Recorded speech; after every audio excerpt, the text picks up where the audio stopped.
Welcome to the ESI Africa studio at the exhibition floor at NLIT Africa 2023. Today we're joined by Candice Moodley, who is the Corporate Services Executive for EWCETA South Africa. Welcome. Thank you very much, Nazi. So the issue of skills has been named as a very significant barrier here in Africa. What do you think this gap translates as we move into a hydrogen economy? I think obviously the world is grappling with increased energy demand and energy security, and obviously this is probably more evident in Africa and particularly South Africa. It is on everybody's lips in terms of the energy crisis that we're going through, load shedding, etc. So, you know, obviously as South Africa, we are on our decarbonisation strategy and this trajectory towards renewable energy.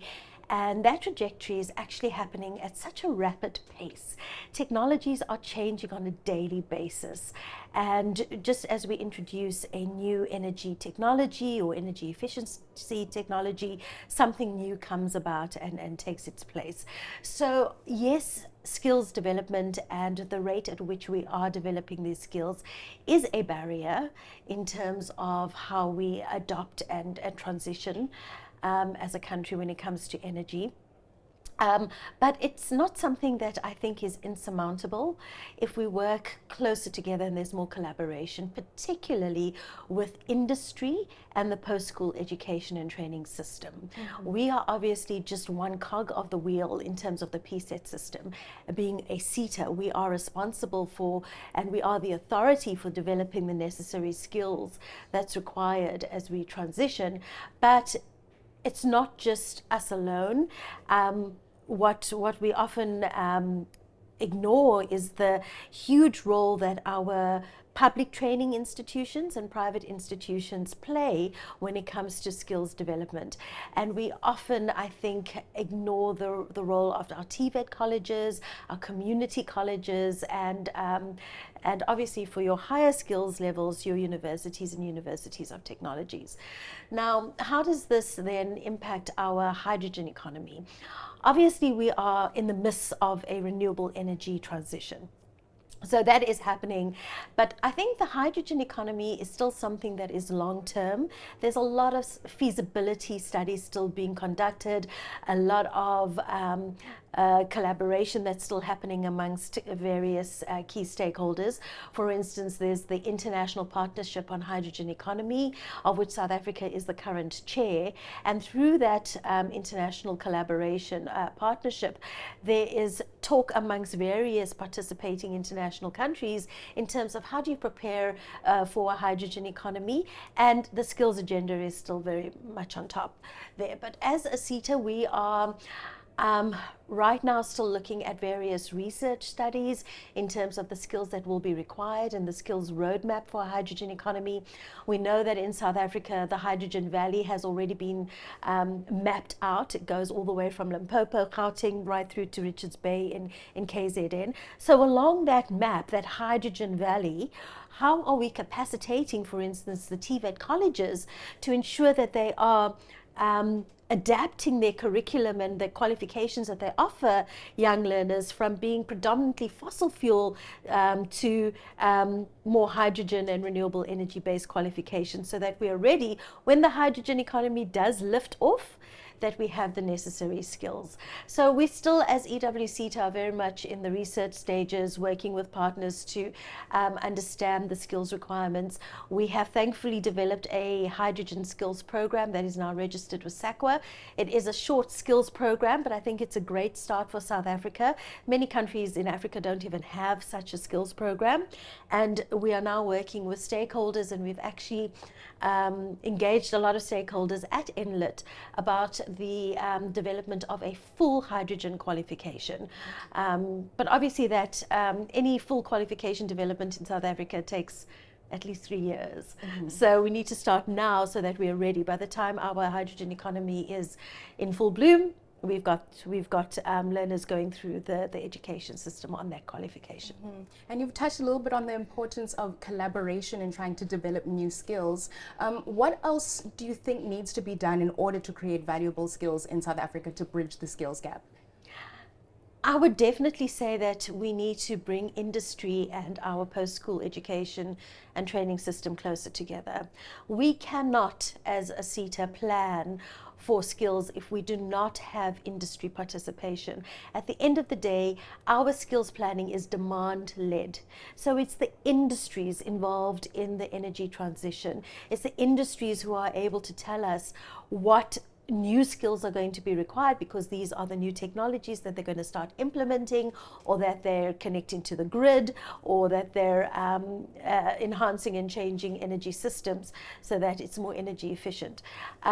If we don't get industry participation throughout the value chain, we will be planning for skills that perhaps aren't necessarily required. There'll be a mismatch of skills. Our learners will be going through an entire theoretical and practical training and then getting their qualification, and when they're trying to get a job, they find that they're at a dead end because industry no longer needs those skills. So if you ask us, it's definitely getting industry to be more participative in the skills planning required for our energy transition. And as we talk about an energy transition and moving away from fossil fuels, one of the biggest problems that has been brought up has been the loss of fossil fuel jobs in the energy industry. So as someone who works with EWCETA, how do you think this issue and challenge should be approached?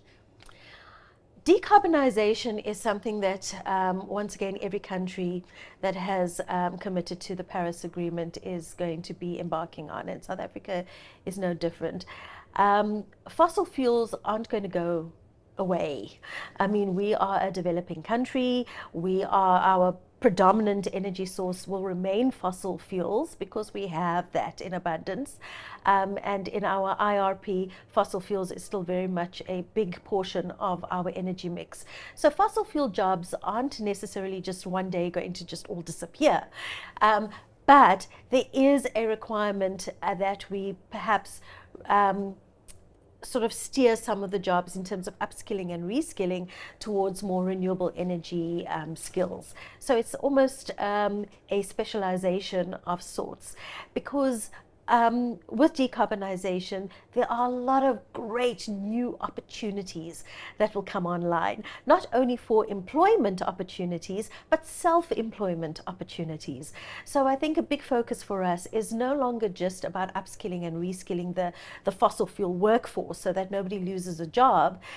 It's about, for us, it's very much, especially if you take the word just. So the just energy transition, the just component means that nobody's left behind, that communities and the most vulnerable groups of society are capacitated to take advantage of the opportunities that the transition will bring. And that means more advocacy and skills development initiatives for various community groups, especially our SMMEs, and enterprise development is a very big focus, because like I say, it's not just about employment opportunities, it's about self-employment opportunities. There's a lot of scope for small businesses to be part of this new wonderful value chain that's been created by the just energy transition, and EWCETA has a very big role to play in that.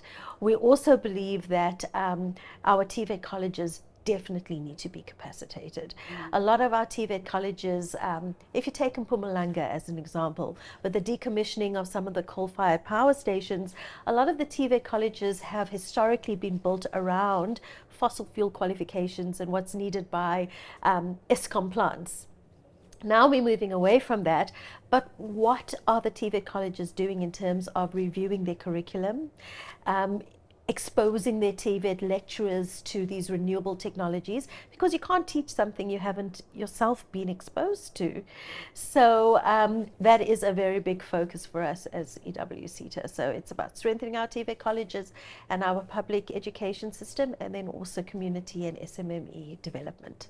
Well, thank you so much, Candice, for coming and sharing that with us today about the value of skills development as we move into an energy transition and the role of EWCETA in trying to achieve that.